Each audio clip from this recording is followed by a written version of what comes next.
Today we are reading from the 6th chapter, verse number 20, 21, 22 and 23. These are all interrelated.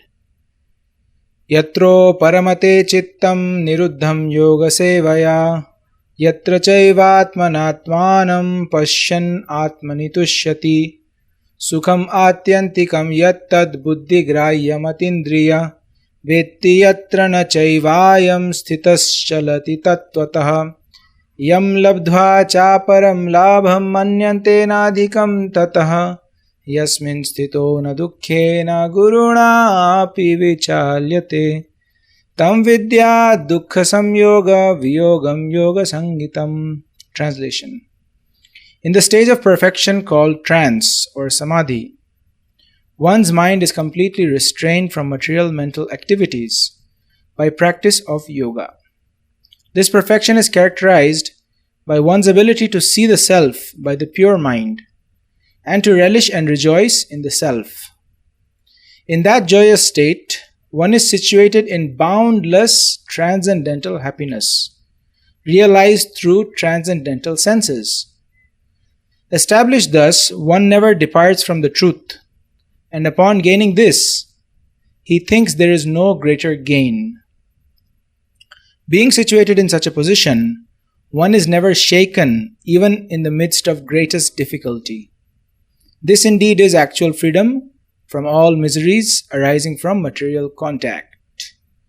So this is a very, very wonderful series of verses where the stage of perfection, Ramante Yoginamanante, as we have discussed previously, that the yogis or the devotees of the Lord, they have unlimited spiritual bliss. So what is that? Lord Krishna is describing a little more in detail in this verse. The first characteristic of samadhi or trance is that one's mind is completely restrained from material mental activities. The yogi or the devotee has now become antarmukhi instead of bahirmukh. Bahirmukh means seeking pleasure externally. He has now become seeking pleasure internally. He has realized his true identity in relation to the Lord. What is his relation? Srila Prabhupada explains, as are given by our previous acharyas, that there are 5 main relationships that one can have with the Lord. One is in awe and reverence, that is the shantaras, that means neutrality. One can be a devotee of the Lord in neutrality, that means he sees the Lord as so great and so powerful, and the Lord doesn't need my service. How can I serve the Lord? But the Lord is so wonderful, the Lord is so great and so powerful, and one is appreciating the super power and the super unlimitedness of the Lord, and he's just enjoying this. So that is called neutrality. He's not actively doing any service, but he is meditating on the Lord all the time. And he loves the Lord in that sense. The next stage is servitorship, dasyaras, where the devotee, he feels that, oh, my Lord is so wonderfully merciful to me, I should serve him. The Lord is giving me all facilities for millions of lifetimes. So it's my duty, I should serve him. I should do something for him. So that is called servitorship. For example, somebody may clean the temple, somebody may bring some fruits or flowers to offer to the Lord out of servitude. That is known as dasyaras. Then there is sakyaras. One can be related to the Lord as a friend. One can play with the Lord. One can try to make the Lord feel comfortable and try to make him enjoy by telling him a joke or by massaging his feet or by fanning him or playing with him, making him feel jolly. So that's called sakyaras, where the devotee feels the Lord to be on an equal level. That means he doesn't think that he's the Lord, he just thinks this is my friend. And Lord Krishna enjoys that very much. Then higher than that is the vatsalyaras, that is parenthood. Just like Mother Yashoda or Nanda Maharaj, they love Krishna as their subordinate, that he is my child, he is smaller than me. And if I don't take care of him, then who will? He may be hurt, he may be hungry, he may become sick if I don't take care of him. So this is called Yogamaya. Yogamaya facilitates the devotees to love Krishna in various ways. And Lord Krishna likes this a lot. So that is the Vatsalya Ras, that is parenthood.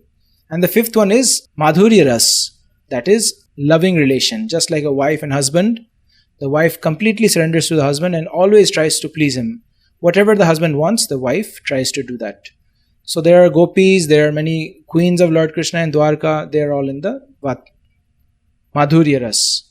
So basically these 5 relationships we can re-establish with the Lord. All of us have an eternal relation, but being covered by Maya, we have forgotten that. So in the state of samadhi, when one has purified his existence, one has come to the Atma level, then Atma Sakshatkar or self-realization occurs. Then he realizes, he remembers, or Lord Krishna reveals to him that what is his relationship with the Lord? In what degree or in what way will he be serving or associating with the Lord? Either as a friend, either as a servant, either as a parent, or either as a lover. Because he is relishing spiritual happiness in his transcendental relation with the Lord, his mind is not wandering outside. It's not searching for any happiness outside where there is no happiness. Rather, it is searching within. Lord Krishna is within our heart. We are also within the heart of this body. So Lord, we connect with the Lord. That is called yoga. So in that state, one is able to see himself by the pure mind. So this is chit. Chit means knowledge. So this knowledge is revealed to us. If we do pure devotional service, if we become free from the desire to enjoy separately, if we try to simply please Krishna, serve Krishna all the time, then Krishna being pleased, he will reveal this knowledge within our heart, and we will be able to see, oh, this is my relation with the Lord.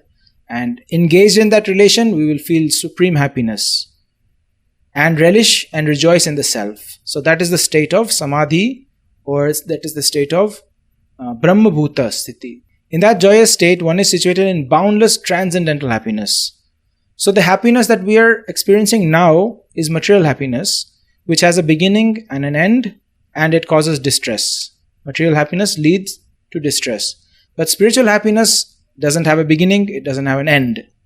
It's constant. We constantly feel that happiness within our heart. If we can attain that Brahma Bhuta state, that happiness is there constantly, because we are associating with the Lord who is bliss personified, realized through transcendental senses. So the Atma also has senses in relation to Krishna. Eyes, ears, mouth, nose, hands. The same body. Not this body, but a spiritual body. Even in Christianity it is said, man is made in the image of God. Our Vaishnava understanding is also the same. That the two-handed form of Lord Krishna is the original form, and all human beings are made in that image. So that's why we also have 2 hands, head, hands, feet and all this, and we have the senses. But right now these senses are covered with the tendency to enjoy separately. When these senses are purified and they want to serve Krishna, they want to give pleasure to Krishna, that is pure senses. So that is spiritual senses. With his spiritual senses, he's always trying to serve Krishna.